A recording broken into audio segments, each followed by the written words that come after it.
بسم اللہ الرحمن الرحیم۔ عمر ابن عبدالعزیز خلیفہ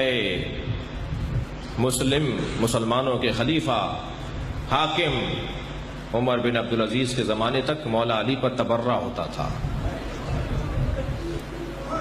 مولا علی پہ سب کیا جاتا تھا، شتم کیا جاتا تھا، لعنت بھیجی جاتی تھی۔ یہ بچے نہیں سمجھیں گے نا سب اور شتم، اس لیے میں نے یہ جملہ کہا ہے۔ مولا علی پر لعن کی جاتی تھی عمر ابن عبدالعزیز کے زمانے تک۔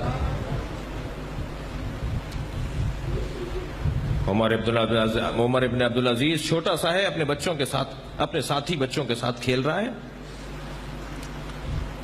کہ بچوں نے نظم بنائی ہوئی ہے، بڑوں نے اسے نظم بنا کر دی ہوئی ہے بچوں کو، یہ گایا کرو، یہ پڑھا کرو۔ بچے نظم میں مولا کو نامناسب جملے دے رہے ہیں، مولا علی پر نامناسب جملے بول رہے ہیں، لعن کر رہے ہیں، توہین کر رہے ہیں علی کی۔ تو عمر ابن عبدالعزیز کا استاد اس گلی سے گزرا جہاں یہ بچے علی کی توہین کر رہے تھے، تو اس نے عمر کو بلا کے کہا، تم جس علی کے خلاف اور جس علی کی توہین یہ جملے کہہ رہے ہو، تمہیں پتہ ہے وہ کون تھے؟ انہوں نے 80 جنگوں کو جیتا ہے مسلمانوں کی، ان کے لیے نبی نے سینکڑوں حدیثیں ارشاد فرمائی ہیں۔ وہ نبی کی بیٹی کے شوہر تھے، وہ نبی کے بستر پہ سوئے تھے۔ بیٹا تم یہ باتیں نہیں کرو، یہ ان بچوں کو کسی نے غلط بتایا ہے۔ عمر عبدالعزیز کے ذہن میں بیٹھ گئی یہ بات بچپن سے کہ یہ غلط ہو رہا ہے، یہ اچھا نہیں ہو رہا۔ لیکن اسے کس چیز نے سہارا دیا کہ یہ تبرہ روکے مولا پر؟ مولا کو جو گالم دی جاتی ہے، مولا کو جو لعن کیا جاتا ہے، کیسے روکے؟ اگر عمر ابن عبدالعزیز کو بھی مولا کائنات پر سب و شتم روکنے کا موقع دیا تو وہ بی بی نے دیا۔ بی بی کا دور نہیں ہے، عمر ابن عبدالعزیز کا دور تو بہت بعد میں ہے، میرے چھٹے امام کا دور ہے، چھٹے امام کا دور ہے، نبی کی رحلت کے 100 سال کے بعد کا دور ہے۔ 100 سال تک علی پر لعنت ہوتی رہی۔ اللہ اکبر۔ جو لوگ ہم سے کچھ خفا رہتے ہیں نا کہ ہم کسی کا احترام نہیں کرتے، وہ دیکھیں کہ آغاز کہاں سے ہوا ہے، اس کا شروع کہاں سے ہوا۔ عمر ابن عبدالعزیز نے ایک یہودی کو بلایا، کہا کل دربار میں فلاں وقت پر آنا، اور دربار میں آ کر جب تمہیں بلا لیا جائے تو پھر آ کر یہ جملے کہنا مجھے آ کر۔ ایک یہودی کو کہا۔ دوسرا دن نمودار ہوا، انہوں نے مملکت کے سارے علماء کو، مفتیوں کو، علماء کو، مجتہدین کو، سب کو کرسیوں پر بلایا، کساب ایک بٹھایا اور کہا کہ ایک میں خاص گفتگو آپ سے کرنا چاہتا ہوں۔ سب کو دعوت دی، سب دربار میں آ کے بیٹھے۔ عمر ابن عبدالعزیز کے زمانے میں سب اس کے دربار میں آ کے بیٹھے کہ ایک مرتبہ دروازے پہ شور ہونے لگا۔ پوچھا کیا ماجرا ہے؟ کہا ایک یہودی ہے جو اندر آنا چاہتا ہے مگر اس نے وقت نہیں لیا تھا اور یہاں آپ کی گفتگو چل رہی ہے۔ اس نے کہا کہ بلا لو اسے، اب وہ آ گیا ہے تو بلا لو، پوچھو اس کی حاجت کیا ہے۔ کب وہ آپ سے ملنا چاہتا ہے، کب بلاؤ۔ دربار میں آ کے کھڑا ہو گیا، علماء بیٹھے ہوئے ہیں، یہ اپنے تخت پہ بیٹھے ہیں۔ کہا کہو کیا کہنا چاہتے ہو؟ کہا امیر تم عادل ہو، منصف ہو، بردبار ہو، سمجھدار ہو، غصہ نہیں کرتے؟ کہا نہیں ہماری یہ عادتیں ہیں، ہم غصہ نہیں کرتے۔ کہا میں ایک آپ سے حاجت لے کر آیا ہوں، میری حاجت پوری کر دیں۔ کہا کہو کیا حاجت ہے؟ کہا میں آپ کی بیٹی سے شادی کرنا چاہتا ہوں۔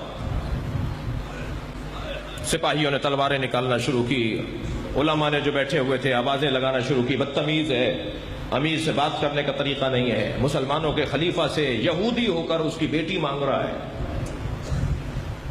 شور مچنے لگا۔ عمر ابن عبدالعزیز نے آواز دے کر کہا خاموش خاموش خاموش۔ اس سے پوچھو تو صحیح کہ اس کے اندر یہ جرت کیسے آئی، آخر کیا سبب ہوا کہ جو اس نے اتنی بڑی جرت کی ہے؟ پوچھا، کہنے لگا مجھے تو تعجب ہو رہا ہے کہ آپ لوگ ناراض کیوں ہو رہے ہیں؟ میں نے آپ کی بیٹی کا سوال کیا ہے تو آپ ناراض ہو گئے۔ سارے مسلمان نبی کی بیٹی کے شوہر پہ لعنت کرتے ہیں۔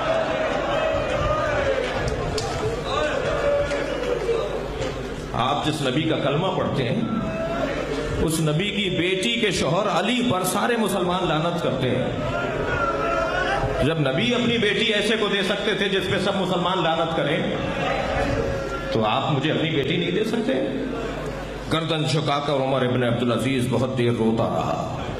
جیسے آپ نے سن کے گریہ شروع کیا نا، یہ بہت دیر روتا رہا. اس کے رونے پہ دربار میں بھی رونے کی آوازیں بلند ہو گئیں. آواز دے کر کہا اسے کرسی دے کر بٹھاؤ. پھر علماء سے مخاطب ہو کر کہا کہ اس کا جواب ہے تمہارے پاس؟ تم سارے مفتی علی کے اوپر لعنت بھیجتے ہو، اس آدمی کا جواب ہے تمہارے پاس؟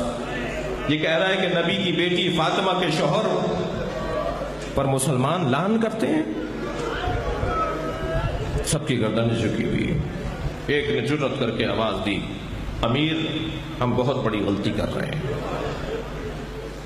دوسرے نے کہا امیر علی کے بارے میں ہمیں یہ نہیں کہنا تھا، یہ تو شام سے حکم نامہ جاری ہوا تھا. پوری مملکت اسلامیہ میں نوٹیفیکیشن حکم نامہ جاری ہوا کہ کوئی خطیب کوئی پیش نماز خطبہ نہ دے مگر یہ کہ علی پہ لعنت بھیج کے دے. تو یہ تو تقریباً 80 سال 85 سال تک چل رہا ہے. ہمارے تو بڑوں نے بھی یہ کام کیا، ہم بھی کر رہے ہیں، مگر یہ کام اچھا نہیں تھا. کہ بس پھر سب متفق ہو تو حکم نامہ جاری کرو کہ علی پر آج کے بعد کوئی بے ادبی نہیں کرے گا. میں آپ سے پوچھوں کس نے علی کا دفاع کیا؟ علی کا دفاع فاطمہ زہرا نے کیا. فاطمہ زہرا نے کیا.